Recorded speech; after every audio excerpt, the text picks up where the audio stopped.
Okay, I'm doing an irrigation audit of this job site because we're going to be putting in new St. Augustine grass. And just want to show you, we have an overkill of pop-ups. So we have these pop-ups that are going on here in the middle of the yard. And they're spaced like at about 5 to 8 feet apart.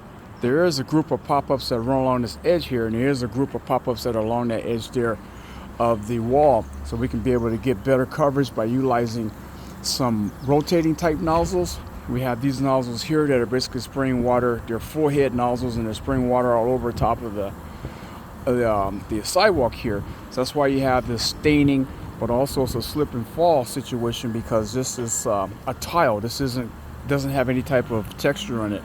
So we have an automatic slip and fall coming into the yard. Over here we have a situation where pop-ups is stuck. So this one's stuck and it's probably got gravel in it, so it has to be cleaned out. We got pop-ups that are throwing water right up against the stucco wall, so there's going to be stucco damage after a period of time.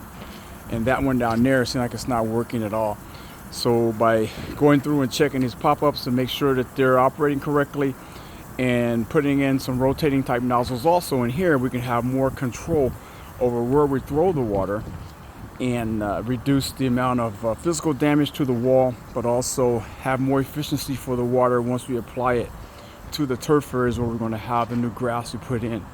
And also I'm going to recommend to the client that we use the Valvet Systems in-stem flow regulators. That way we can be able to get more control over the radius of where we put the water. And also you'll notice that they must have put this fencing in recently because the pop-ups are right on the outside of the fencing, and through time this fencing is going to end up rusting after the varnish and paint wears down on this.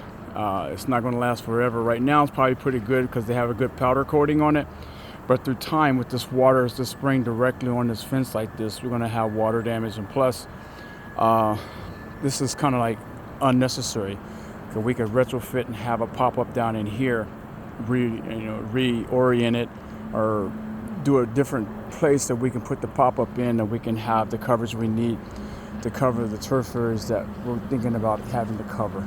So that's the recommendations. That's what we need to do over here at this job site.